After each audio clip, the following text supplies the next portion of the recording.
নলবাৰী জয়ন্ত মল্ল বৰুৱা ডাঙৰীয়া সমষ্টিত কিছু বিজেপি কৰ্মীখিনি জয়ন্ত মল্ল ডাঙৰীয়াৰ নিৰ্দেশ পাই তেওঁলোকৰ নিজৰ দলীয় কাম কাজবোৰ কৰিছে আৰু আমি নিজৰ দলৰ কাম কৰি আছোঁ।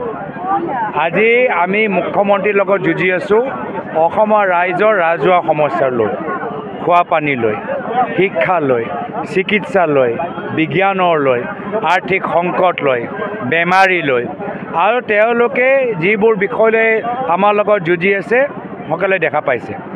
মই হিমন্ত বিশ্ব শৰ্মা ডাঙৰীয়াৰ লগত অসমৰ ৰাইজৰ হৈ যুঁজি যাম, যুঁজি আছিলোঁ আৰু ৰাইজে নিজে দেখিছে যে তেওঁ কোনকেইটা বিষয় লৈছে। আজি অসমৰ আইসকলৰ স্বাভিমানৰ ওপৰত তেওঁ যি আঘাত পেলালে আমি সেয়া হৈ আমি যুঁজি আছোঁ। শেষত গৈ ৰাইজে নিজে বিচাৰ কৰিব আৰু মই আশাবাদী অসমৰ ৰাইজৰ বিবেক শক্তিয়ে আমাক আগন্তুক দিনত মাৰ্গদৰ্শন দিব। উজনি অসমতো দেখা পালোঁ যে যোৱা বছৰৰ তুলনাত যথেষ্ট বিৰোধী শক্তি শক্তিশালী হৈছে, ৰাইজ আৰু সজাগ হৈছে, ৰাইজ আৰু সচেতন হৈছে। যুৱকসকলতো সদায় আমাৰ লাহে লাহে আমাৰ ফালে আহিছিলে, এইবাৰ কিন্তু মহিলাসকলৰ সংখ্যা বৃদ্ধি হোৱা দেখা পাইছোঁ।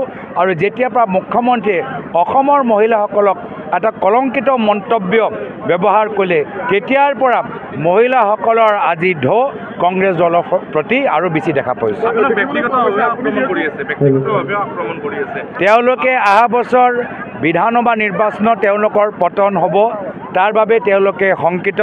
তাৰ পিছত তেওঁলোকে ৰাইজৰ ওপৰত ইমান বছৰ যি অন্যায় অত্যাচাৰ কৰিলে ভৱিষ্যত কংগ্ৰেছ চৰকাৰ এটাকৈ তাৰ হিচাপ ল'ব। আপুনি যিহেতু আজি নলবাৰীত কেইবাখনো বছৰ আগত অংশ লৈছিল আৰু এই সমস্যা দেখিবলৈ পোৱা গৈছিল বহুখিনি কংগ্ৰেছ কৰ্মীক সফল অহাৰ ক্ষেত্ৰত বাধা দিয়া বুলি এটা অভিযোগ উত্থাপন হৈছিল। এই গোটেই বিষয়টো আমাৰ কংগ্ৰেছ কৰ্মীক যিমানে আপোনালোকে বাধা দিয়ক বা নিদিয়ক, আমাৰ কংগ্ৰেছ কৰ্মী আজি ৰাইজৰ পৰা যিমান মৰমৰ আশীৰ্বাদ পাইছে, পৰৱৰ্তী দিনত প্ৰত্যেক কংগ্ৰেছ কৰ্মী এজন কংগ্ৰেছ কৰ্মী বাঘৰ দৰে তেওঁলোকে নিৰ্বাচনী পথাৰত নামিব আৰু তেওঁলোকৰ কাম চাই ৰাইজে আৰু সাহস পাব। শেষত 1 মিনিট সময় এটা লৈছোঁ। আজি দিলীপ শইকীয়াই নলবাৰীত প্ৰচাৰ চলাইছে, তেখেতে অভিযোগ উত্থাপন কৰিছে আপুনি পাকিস্তানলৈ যোৱা বিষয়টোক লৈ। তেখেতে কৈছে গৈছে নে নাই, এইবাৰ হয় গৈছোঁ বা নাই যোৱা, এই বিষয়টো এটা স্পষ্ট কৰে। ময়ো জানিবলৈ বিচাৰিছোঁ যে মিণ্টু তামুলীৰ ওপৰত কিবা একশ্যন লৈছে নে নাই লোৱা।